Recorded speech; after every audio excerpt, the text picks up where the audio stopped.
محترم جناب شاہد صاحب جدہ سعودی عرب، السلام علیکم۔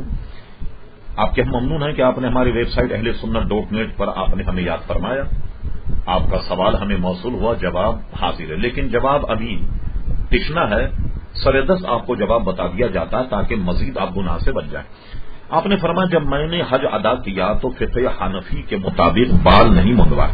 برائے کرم یہ بتائیے کہ اب مجھے کیا کفارہ ادا کرنا ہوگا؟ محترم شاہد صاحب، سب سے پہلی تو بات یہ ہے کہ حج کرنے کے بعد میں بال منڈوانا واجب، اگر کوئی آدمی بال نہ منڈوائے تو اس پہ دم واجب ہو جائے، نہ صرف یہ کہ دم واجب ہو جائے گا بلکہ وہ احرام سے باہر ہی نہیں نکلے گا۔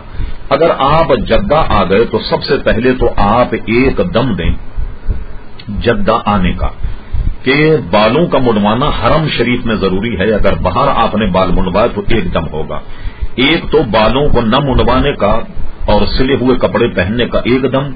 اور ایک دم جو ہے وہ آپ دیں گے جدہ میں بال منڈوانے کا، کیونکہ جدہ میں بال منڈوانے پر بھی دم ہوگا۔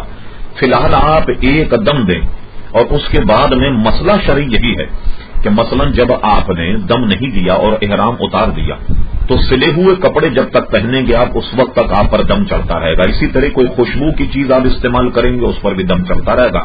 فی الحال آپ فوراً بال منڈوا کر 2 دم ادا کر دیجئے مکہ مکرمہ حرم شریف میں، اور اس کی تفصیل ہم انشاءاللہ بعد میں آپ سے عرض کریں گے۔